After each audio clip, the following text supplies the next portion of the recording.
अस्सलाम वालेकुम। आज हम कम्प्लेक्स नंबर्स का इंट्रोडक्शन करेंगे। हमने कम्प्लेक्स नंबर स्टार्ट करने से पहले मैं आपको कुछ ख़ास क्वेश्चंस और एमसीक्यूज़ बताना चाहती हूँ चैप्टर के मतलब। कम्प्लेक्स नंबर जो है ये सबसे पहले कार्ल फ्रेडरिक गॉस ने डिस्कवर किया था और ये एक जर्मन मैथमेटिशियन थे।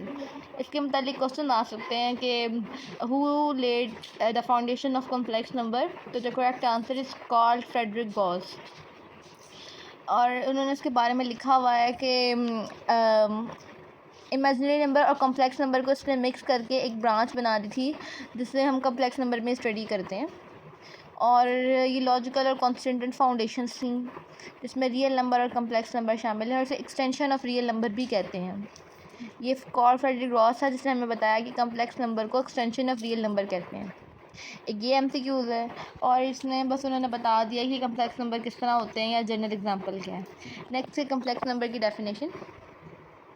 Complex number is any number of the form z is equal to a plus iota b where a and b are real number and iota which is called imaginary unit has property that iota square minus 1। इसमें वो बता रहा है कि complex number जो है हमने ऊपर पढ़ा वो एक्सटेंशन होती है रियल नंबर की। तो रियल नंबर्स हमारे पास क्या होते हैं, रियल नंबर को इस आर से रिप्रेजेंट किया जाता है और रियल नंबर जो हैं वो हमारे पास ज़ीरो से मतलब सारे इंटीजर्स रैशनल इरेशनल, रैशनल का मतलब है जो 1/2 की फॉर्म में लिखे जा सकते हैं, इरेशनल जो नहीं लिखे जा सकते, इन सारों का, और इसमें पॉजिटिव और नेगेटिव इंटीजर्स सब शामिल होते हैं।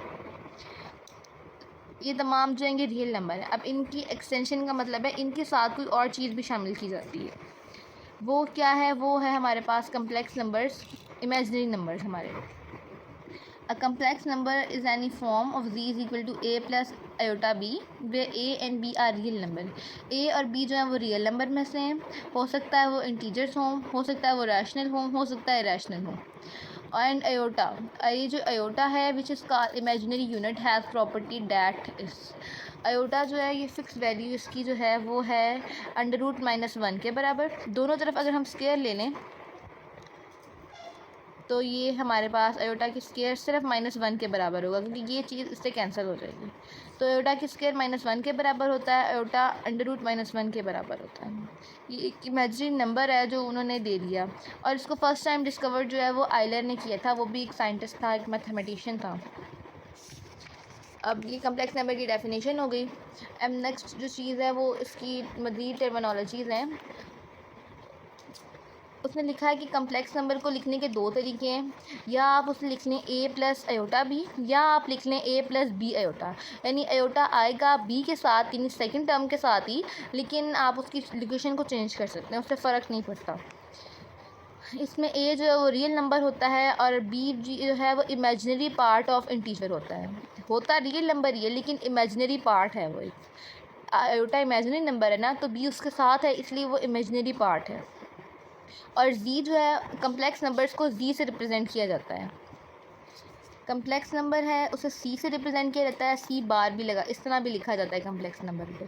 और जो इसकी इक्वेशन है a प्लस b आयोटा, जिसमें a और b रियल नंबर्स हैं, आयोटा इमेजिनरी नंबर है या फिर इमेजिनरी नंबर है और b जो है वो इस इमेजिनरी नंबर का पार्ट है।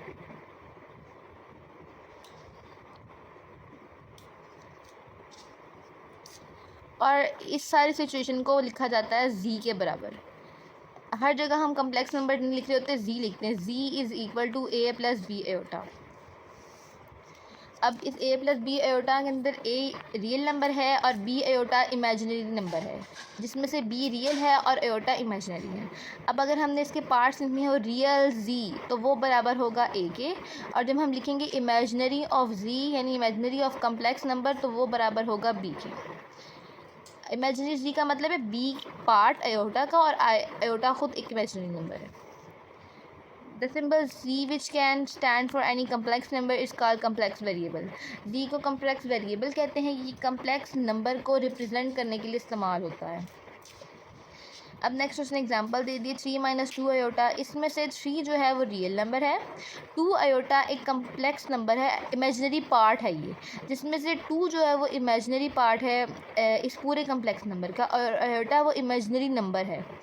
-2 इमेजिनरी पार्ट है b, और अयोटा जो है वो ख़ुद एक इमेजिनरी नंबर है। आगे वो कह रहा है a real constant multiple of a imaginary unit इस called a pure imaginary number. यानी ये जो रियल कांस्टेंट है, कांस्टेंट हम कह रहे होते हैं हमारे पास जितने भी नंबर्स होते हैं वो कांस्टेंट होते हैं और एक्स वाई वेरिएबल्स होते हैं, इसलिए कांस्टेंट उसने लिख दिया है कि जितने भी रियल कांस्टेंट हैं जो इमेजिनरी नंबर के साथ लिखे जाते हैं उनको प्योर इमेजिनरी नंबर कहा जाता है, या फिर इमेजिनरी नंबर या imaginary part of complex number भी कहा जाता है। अब नेक्स्ट जो है वो इक्वालिटी है।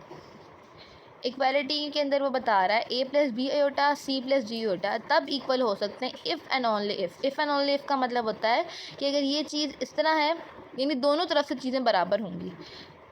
अगर a plus B iota C plus D iota के बराबर है, इफ़ एंड ओनली इफ़ का मतलब है c प्लस डी अयोटा भी बराबर होगा a प्लस बी अयोटा के। और ये किस सूरत में होंगे, जब a और c यानी दोनों रियल नंबर बराबर हों, b और d यानी इमेजिनरी पार्ट ऑफ या फिर pure imaginary number of both complex numbers are equal. सिर्फ उस सूरत में ये दोनों कम्प्लेक्स नंबर बराबर होंगे। यानी एक हमारे पास है 4 + 5 अयोटा, ये इमेजिनरी नंबर सिर्फ उसी सूरत में बराबर होगा किसी और से जब इसका ये रियल पार्ट और ये इमेजिनरी पार्ट किसी और के बराबर हो, तो वो तभी बराबर होंगे जब सेम यही सिचुएशन होगी। ये Z1 है, ये Z2 है तो ये दोनों सेम, इसीलिए इन दोनों को इक्वल कहा गया है कि इसका रियल पार्ट, इसका रियल पार्ट, इसका इमेजिनरी पार्ट, इसका इमेजिनरी पार्ट, ये दोनों अगर एक दूसरे के बराबर हैं, 4 = 4, 5 = 5, तो ये एक रियल सिचुएशन है। इसे लिखा इस तरह जाता है x1 + y1 अयोटा, और ये एक सिचुएशन है z की, और एक ये है Z1 और Z2 सिर्फ उसी सूरत में बराबर होंगे जब x1 बराबर होगा x2 के और y1 बराबर होगा y2 के, तब ये दोनों इक्वेशंस जो हैं वो एक दूसरे के बराबर लिखी जा सकती हैं, अदरवाइज ऐसा नहीं होगा। और अब एक MCQ है जो बहुत इंपॉर्टेंट है, every real number is a complex number with zero as an imaginary number. जितने भी हमारे रियल नंबर हैं, हमने शुरू में बात की, ये सब अगर मैं 0 लिख लूँ, 1/2 लिख लूँ, 5 लिख लूँ, √5, ये सब रियल नंबर्स हैं। अगर इनके साथ मैं ज़ीरो अयोटा ऐड कर दूँ तो इन पर कोई फ़र्क नहीं पड़ेगा, लेकिन ये सारे कम्प्लेक्स नंबर्स में शामिल हो जाएंगे, रहेंगे रियल नंबर ही, क्योंकि ज़ीरो अयोटा की हैसियत ज़ीरो है, ये सारा पार्ट तो ज़ीरो है, साथ में ये चीज़ें हैं, तो इसलिए उसने लिखा हुआ है कि हर रियल नंबर जो है वो कम्प्लेक्स नंबर का पार्ट होता है, और हर रियल नंबर जो है वो सबसेट होता है कम्प्लेक्स नंबर्स का। सबसेट किस तरह होता है कि कम्प्लेक्स नंबर एक बड़ा सेट है जिसमें इमेजिनरी यूनिट्स भी शामिल हो जाते हैं, और रियल नंबर एक छोटा पार्ट है जिसमें सिर्फ रियल नंबर शामिल होते हैं, इसलिए उसने ऐसे लिखा है। एक ये इंपॉर्टेंट MCQ है जो बहुत आता है। अब नेक्स्ट है the symbol C is typically use to represent the totality of complex number और a set of complex numbers. बहुत सारे कम्प्लेक्स नंबर जिसमें Z1 Z2 Z3 बहुत सब शामिल है, उन सबको मिला दें तो C बन जाता है जो कम्प्लेक्स नंबर है। We can see that the real number is a subset of C। जो मैंने अभी आपको बताया, रियल नंबर जो है वो सबसेट हैं C के। C एक बड़ा सेट है जिसके अंदर इमेजिनरी यूनिट भी तमाम शामिल होते हैं, लेकिन रियल में इमेजिनरी नहीं है, इसलिए ये छोटा सेट है।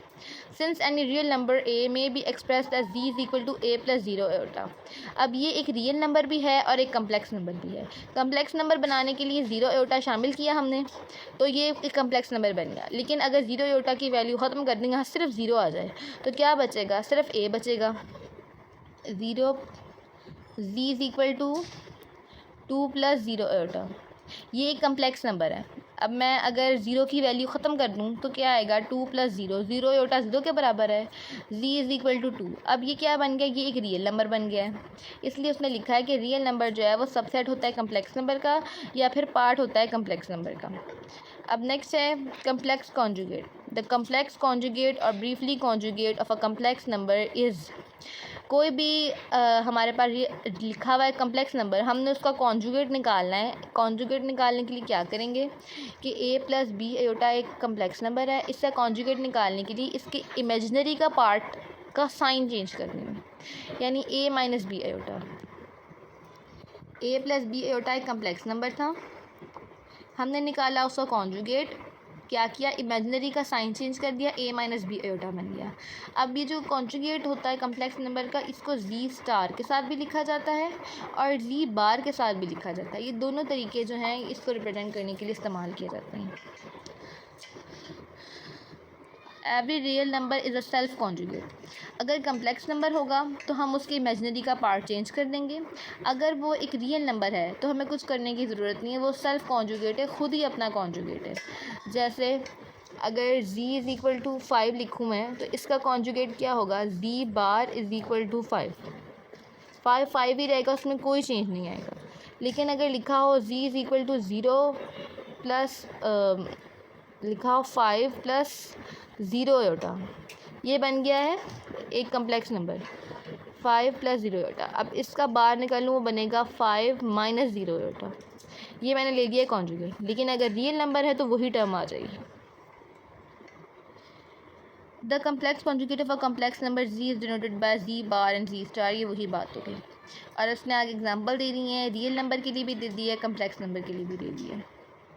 इसी के साथ हमारा आज की वीडियो ख़त्म हो जाती है। ये इंपॉर्टेंट MCQs और पार्ट्स है जो कि आपने पहले भी पढ़े हुए हैं और अब भी आप रिपीट कर रहे हैं, और ये कम्प्लेक्स नंबर के लिए बहुत इंपॉर्टेंट है। आई होप आपको मेरी वीडियो अच्छी लगी होगी और समझ आई होगी।